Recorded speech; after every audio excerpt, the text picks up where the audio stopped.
Guys, for sure, itong irereko ko sa inyo na pinanggalingan namin today is magugustuhan Anyway, nyo. my OOTD is from Shein. Magugustuhan nyo sigurado ang pupuntahan namin ngayon dahil para to sa buong pamilya. Kaya watch out!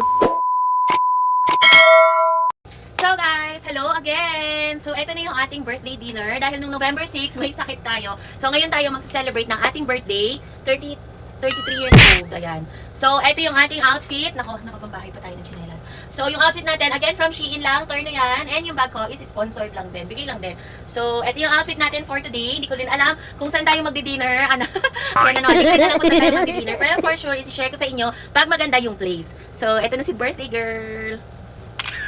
Bawat video ko dito ay hindi ko masyadong iniksihan dahil for sure magugustuhan nyo yung Nga place. pala, ang La Grande Residence sa may Sarmiento Street, Malabanyas. Reachable ang place na to sa may Google Maps kaya madali nyo siyang mapupuntahan. Anyways, wala nang parking sa harapan kaya dito kami sa likod, napaka-spacious ng parking. If naman, dahil may mga security na nagbabantay, so let's go na. Puntahan pala namin ay Sky Lounge sa may 15th floor. Makayo nang narinig, sa may 15th floor pa ang pupuntahan natin. Yung reception area ni Life Ever, gusto nyong mag-check-in. Nandun sila sa Agoda app, tsaka ako na lang aalamin pag mag-staycation na kami dyan. Mga pala namin dyan si Ate Rosan dahil for sure magugustuhan niya rin yung place. Ito pa lang sa elevator, napakalinis ng place at siguradong magugustuhan namin. So, yun na yung pinakataas niya, yung 15th floor sa rooftop. Dito na nga tayo sa hallway. Dito pa lang makikita mo na yung swimming pool. Hindi ako sure, pero parang 3 swimming pool ang meron dyan. Yung pinuntahan namin yung nasa rooftop. Mga mahilig mag-picture-picture dyan, pang Instagram, nako, magugustuhan nyo dito. Hallway pa lang yan, pero napakagara ng place. Ang linis pa. Di rin pala dito na indoor restaurant dahil meron din silang restaurant sa loob kung ayaw mo nang mahangin sa labas. Hi, Ate Rosan! Thank you sa pagsama sa amin today. So, nandito na nga tayo sa Sky Lounge. Bungad sa inyo ang another swimming pool dito yan sa may rooftop. Plus, mga foreigners ang mga nandito. So,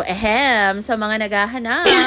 Other info guys, hindi nyo kailangan naka-check-in dito. Pwedeng walk-in, hindi kailangan magpa-reserve. Open din siya until 12 midnight.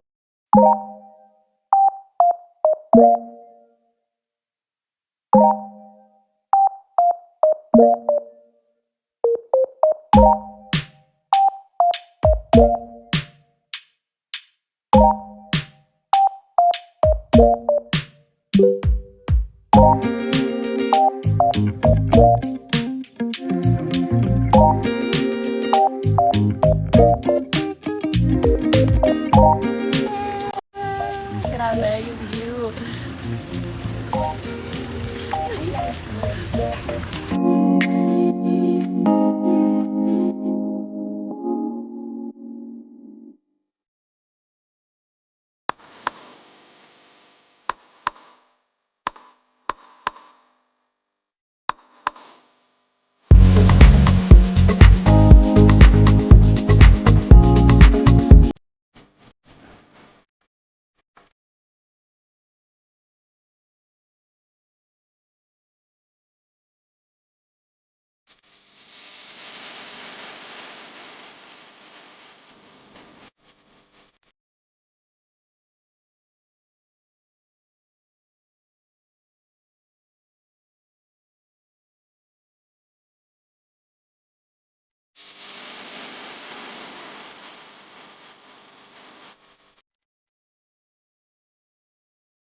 Meanwhile, Pating na nga yung order namin dyan. Kaming dalawang klase ng pizza, may grand loaded nachos, may buffalo wings, may crispy pata, beef sirloin steak, may pansit, at lahat kami ay may drinks. Ako na lang din ang bill para may reference kayo pag nagpunta kayo dito. Kami anak ng contractor ha. Occasion lang to, kaya bongga ang order. Anyways, ito yung pinaka last look nila dito sa may reception area. Once pa lang, sobrang Instagrammable na. For sure, sa lahat ng na-vlog ko na pasyalan or kainan, pupuntahan nyo tong sila Grande under residence, dito lang yan sa may Malabanyas. Basta na-search yan sa Google Maps, hindi kayo maliligaw. Mother, thank you for celebrating with me. Plus, dito na rin sa cake. Guys, sana nagustuhan nyo ang video. Maraming salamat!